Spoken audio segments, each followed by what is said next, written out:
آج آپ حضرات کی خدمت میں سوا پارے کی تلاوت کی گئی ہے۔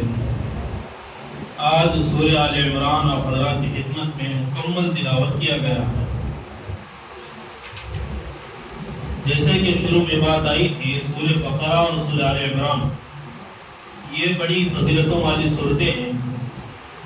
ان دو صورتوں کے بارے میں نبی اکرم صلی اللہ علیہ وسلم کا ارشاد ہے کہ یہ دو صورتیں اپنے پڑھنے والوں کے لیے قیامت کے دن احتجاج کرے گی، ان کے حق میں گواہی دے گی۔ تحاجان عن صاحبہما، اس طرح کے الفاظ ہمیں حدیث پاک میں ملتے ہیں۔ آج پہلی رکعت میں جو تلاوت کی گئی ہے اس کے اندر اللہ رب العالمین نے ایک بہترین اصول بیان کیا کہ عزت کا دینے والا، ذلت کا دینے والا یہ صرف اللہ رب العالمین ہے۔ یہ صرف اللہ کی ذات ہے جو جس کو چاہے عزت سے نوازتی ہے، جس کو چاہے ذلت عطا کرتی ہے۔ اللہ کی حکمتیں ہیں، کس کو عزت دینا ہے، کس کو ذلیل کرنا ہے، یہ سب اللہ کے علم میں ہے۔ عام طور سے ہم ایک رنگٹون سنتے ہیں، وَتُعِزُّ مَن تَشَاءُ وَتُذِلُّ مَن تَشَاءُ، قرآن کریم کی ایک آیت ہے، یہی آیت سورہ آل عمران کی آیت نمبر 26 ہے۔ وَتُعِزُّ مَن تَشَاءُ وَتُذِلُّ مَن تَشَاءُ، تو جسے چاہے عزت دیتا ہے اور جسے چاہے تو ذلت دیتا ہے۔ بِيَدِكَ الْخَيْرُ إِنَّكَ عَلَى كُلِّ شَيْءٍ قَدِيرٌ، یقیناً اللہ کی ذات ہر چیز پر قدرت رکھنے والی ہے۔ اس کے بعد پھر اگلے صفحے میں اللہ رب العالمین نے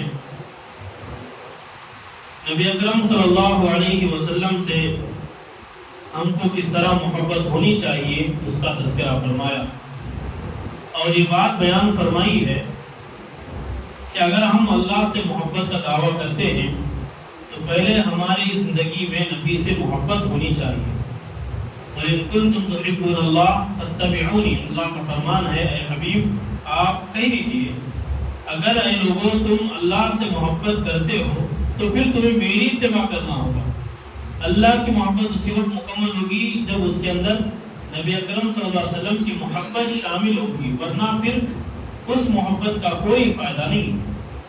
جب ہم نبی اکرم صلی اللہ علیہ وسلم کی اتباع کریں گے، آپ کی اطاعت کریں گے، ہم کو کیا فائدہ ملے گا؟ دو فائدے اللہ نے یہاں پر بیان کیے۔ یحببکم اللہ، پہلا فائدہ یہ ہے اگر ہم نبی صلی اللہ علیہ وسلم کی اطاعت کریں گے، آپ کی فرمانبرداری کریں گے تو ایک فائدہ یہ ہے کہ اللہ ہم سے محبت کرنے لگے گا، پہلا فائدہ۔ وَيَغْفِرْ لَكُمْ ذُنُوبَكُمْ، اور دوسرا فائدہ یہ ہوگا کہ اللہ ہمارے گناہوں کو معاف کرے گا۔ تو بات معلوم ہوئی اگر ہم اپنے گناہ بخشوانا چاہتے ہیں تو پھر ہمیں اپنی زندگی میں نبی اکرم صلی اللہ علیہ وسلم کی اتباع کو، آپ کی اطاعت کو لازم کرنا ہمارے لیے ضروری ہے۔ اس کے بعد آگے اللہ رب العالمین نے حضرت مریم علیہ السلام کا تذکرہ فرمایا۔ یہ حضرت مریم علیہ السلام، ان کے والد کا نام تھا عمران، اسی مناسبت سے اس سورت کا نام بھی کیا رکھ دیا گیا؟ آل عمران، یعنی عمران کے خاندان والے۔ تو ان کے والد کا انتقال ہو گیا تھا، ان کی والدہ نے ایک نظر مانی تھی کہ اگر مجھے لڑکا پیدا ہوا تو میں اسے اللہ کے لیے کیا کر دوں گی؟ وقف کر دوں گی، قربان کر دوں گی، یعنی اللہ کی خدمت کے، اللہ کی عبادت کے لیے وہ وقف ہو جائے گا۔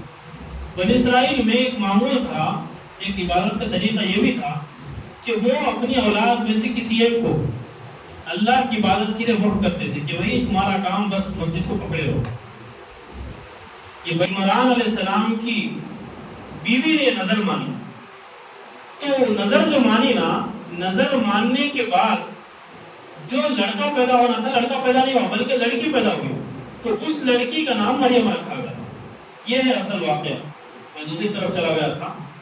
تو یہ اصل واقعہ یہ ہے، عمران علیہ السلام کا انتقال ہوا، ایک بڑے اللہ والے گزرے ہیں، ان کی بیوی نے یہ نظر مانی کہ اگر مجھے اولاد ہوئی، لڑکا پیدا ہوا تو میں اس کو اللہ کے لیے وقف کر دوں گی۔ تو ہوا یہ کہ لڑکی پیدا ہوئی، تو اس لڑکی کا نام مریم رکھا گیا۔ اب انہوں تھوڑا سا وہ محسوس کرنے لگی، یار میں تو اللہ کی وقف کرنے کا ارادہ کری تھی، لیکن اب لڑکی پیدا ہوئی تو لڑکی کو کیسے میں اللہ کے لیے وقف کر دوں؟ تو یہ تھوڑا ذہن میں بات آئی ان کی۔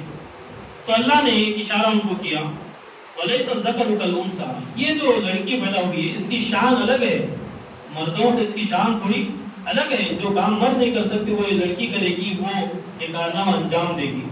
تو پھر اللہ رب العالمین نے حضرت مریم علیہ السلام کے لیے مقدر کیا. ایک پوری تفصیل ہے کہ ان کو بیت المقدس میں لایا اور ان کو وقف کرنے کے لیے وہاں پر آئے. تو وہاں کے جو رکھوالے تھے بیت المقدس کے، تو سب یہ چاہ رہے تھے کہ بھئی ہم ان کی پرورش کریں گے، ہم ان کے انتظامات کریں گے.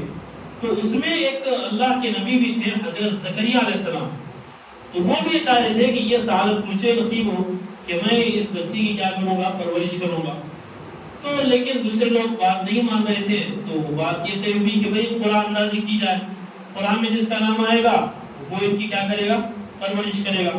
تو قرآن کیا گیا، تو اس قرآن کے اندر حضرت زکریا علیہ السلام کا نام آیا. تو پھر ان کی پرورش حضرت زکریا علیہ السلام کے نگرانی میں آ گئی. اور حضرت زکریا علیہ السلام حضرت مریم علیہ السلام کے خالو لگتے تھے. حضرت مریم علیہ السلام حضرت زکریا علیہ السلام کو کیا لگتے تھے، خالو. حضرت مریم علیہ السلام کی والدہ اور حضرت زکریا علیہ السلام کی گھر والی دونوں بہنیں تھیں، تو خالہ ہو گئی. تو یہ ایک نسبت یہ بھی ہو گئی ان کو. تو پھر جب یہ بات طے ہوئی کہ ان کو اللہ کی نوٹ کر دیا جائے گا، تو ایک جگہ خاص کر دی گئی مسجد میں محراب کی جگہ کہ وہ وہیں پر رہے گی، وہیں پر رہ کر اللہ کی عبادت کرے گی. اب چونکہ پرورش تو کس کے ہاتھوں تھی، حضرت زکریا علیہ السلام کی. وہ جو کھانا لاتے تھے وہی وہ کھاتی تھی. لیکن بہت سی مرتبہ ایسا ہوا کہ حضرت زکریا علیہ السلام جب بھی حضرت مریم علیہ السلام کے پاس آتے تھے، لما دخل علیہ زکریا المحراب وجد عندها رزقا، وہاں پر پہلے سے موجود آپ کھانا پاتے تھے، رزق وہاں پر پھل فروٹ رکھے ہوتے تھے.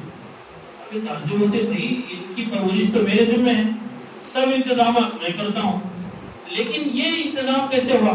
تو پھر پوچھتے قال یا مریم انا لکی ھذا، یہ کہاں سے آیا، کون لا کے رکھا یہاں پر؟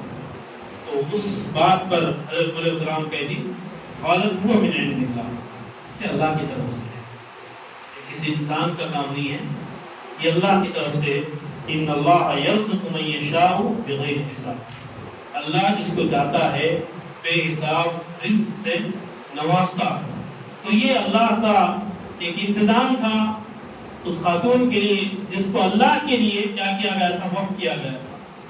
مفسرین نے یہاں پر ایک نقطہ لکھا ہے کہ جو بندہ اللہ کا ہو جاتا ہے تو پھر اللہ اس کے لیے ایسے جگہ سے رزق کا انتظام کرتے ہیں کہ پھر بندے کو وہم و گمان بھی نہیں ہوتا.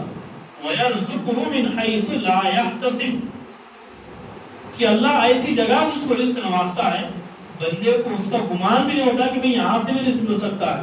تو ایسی جگہوں سے اللہ نوازتا ہے. تو اس واقعے سے ہم کو ایک بات یہ بھی معلوم ہوتی ہے، اگر اللہ نے ہم کو اولاد سے نوازا ہے تو ہماری ایک اولاد، ہمارا ایک بچہ یا ایک بچی اللہ کے لیے وقف ہونا چاہیے. مطلب یہ ہے کہ وہ دین کے کام کے لیے وقف ہو. ان کا کام نہ تجارت کرنا، کاروبار کرنا، ان کا کام بس ہے بھائی اللہ اللہ کرنا، اللہ کی باتیں لوگوں تک پہنچانا. یہ اگر ہم چیزیں کریں اپنے اولاد میں، ہر ایک کی فیلڈ الگ ہے، سب اس میں فیلڈ میں بھیجے، لیکن اگر ہم یہ کام کر سکتے ہیں جو کہ ہمیں اس واقعے سے اشارہ بھی ملتا ہے، تو ہمیں یہ کام ضرور کرنا چاہیے کہ اپنی ایک، ویسے تو ہر اولاد کو دیندار بنانا ضروری ہے، لیکن ایک اولاد ہماری ایسی ہو جس کا اوڑھنا بچھونا، جس کے دن و رات کی محنت وہ صرف اللہ کی عبادت ہو، اللہ کے دین کے لیے ان کی محنتیں ہوں. یہ بھی ہماری ایک کوشش ہونا چاہیے تاکہ ہمیں اس واقعے پر عمل کرنا ہمارے لیے آسان ہو. اور ایک آخری بات کہہ کر آج کی اس تفسیر کا خلاصہ ختم کرتے ہیں، وہ یہ ہے کہ چوتھے پارے کی پہلی آیت میں اللہ رب العالمین نے ایمان والوں کو ترغیب دلائی خرچ کرنے کی اللہ کے راستے میں. ہمارے پاس جو مال ہے، جو دولت ہے، جو پیسہ ہے، روپیہ ہے، یہ ہمارا کمایا ہوا نہیں ہے. لگ رہا ہے کہ ہمیں کمایا ہوں، لیکن صحیح بات تو یہ ہے کہ وہ اللہ کا دیا ہوا، وہ اللہ کی نعمت ہے. وہ اللہ کا خاص فضل ہے کہ ہم کو اللہ نے مال سے نوازا ہے، دولت سے نوازا ہے، اس میں کسی انسان کے تجربے کا، کسی انسان کے ایکسپیرینس کا، کسی علم کا اس میں کوئی ہاتھ نہیں ہے، بلکہ وہ محض اللہ کا فضل ہے۔ تو اللہ نے یہ بات بیان فرمائی کہ ایمان والے اس وقت تک خیر کو نہیں پہنچ سکتے، اس وقت تک جنت میں نہیں داخل ہو سکتے جب تک کہ وہ اپنی سب سے محبوب چیز کو اللہ کے راستے میں خرچ نہ کر دیں۔ لن تنالوا البر حتى تنفقوا مما تحبون، اپنی بہترین چیز، اپنی پسندیدہ چیز جب تک اللہ کے راستے میں ہم خرچ نہیں کریں گے، صحیح معنوں میں ہم جنت کے مستحق نہیں بن سکتے۔ جب یہ آیت کریمہ نازل ہوئی تو صحابہ رضی اللہ عنہم نے اس ترغیب سے فائدہ اٹھا کر فوراً ان کے نزدیک جو چیزیں محبوب تھی، جو خرچ کر سکتے تھے، انہیں خرچ کیا۔ جو مشہور واقعہ ہے حضرت ابو طلحہ انصاری رضی اللہ عنہ کا، مدینہ منورہ میں ان کا باغ تھا جو ان کو بہت زیادہ محبوب تھا، بہت پسندیدہ تھا۔ تو یہ جب آیت کریمہ نازل ہوئی تو آئے حضور کی خدمت میں کہا کہ میرے پاس یہ باغ میرے نزدیک سب سے محبوب ہے، سب سے پسندیدہ ہے، اللہ کا جب حکم ہے تو میں اس باغ کو کیا کر رہا ہوں، اے رسول آپ کے لیے میں وقف کر دے رہا ہوں، اللہ کے راستے میں دے رہا ہوں۔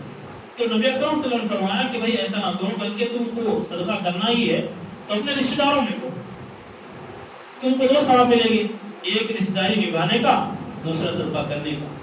دیکھیے حضرت ابو طلحہ انصاری رضی اللہ عنہ نے اس باغ کو اپنے رشتہ داروں میں صدقہ کر دیا۔ یہ معمولی بات نہیں، پورا آج ایک دو والی زمین کے لیے اوپر نیچے ہو جاتے، گھر بنانے کا ہے، اگر ایک والی زمین چھوڑنے کا ہے، ادھر گلی جانے بول کو تھوڑا اوپر نیچے ہو جاتا ہے، ایک کیسا چھوڑو گے ایک ہاتھ کی زمین، ایک فٹ کیسا چھوڑوں گے، آدمی پریشان ہو جاتا، وہاں پورا باغ قربان ہو رہا۔ یہ صحابہ رضی اللہ عنہم کا وہ جذبہ تھا کہ فوراً جو بھی بات سنتے تھے اس پر عمل کرنے کی فوراً وہ کوششیں کرتے تھے۔ تو ہمیں بھی صحابہ کی پیروی کرنا چاہیے، ان کے نقش قدم پر چلنا چاہیے۔ تو ہمارے نزدیک ہماری جو محبوب چیز ہے وہ وقت ہو سکتا ہے، ہماری جان ہو سکتی ہے، ہمارا مال ہو سکتا ہے، اولاد ہو سکتی ہے، جب تک اس کو اللہ کے راستے میں نہیں لگائیں گے صحیح معنوں میں ہمیں خیر بھلائی حاصل نہیں ہو سکتی۔ اللہ تعالیٰ سے دعا ہے اللہ تعالیٰ ہم تمام کو جو باتیں کہی گئی اس پر عمل کرنے کی توفیق عطا فرمائے۔ وآخر دعوانا الحمدللہ رب العالمین۔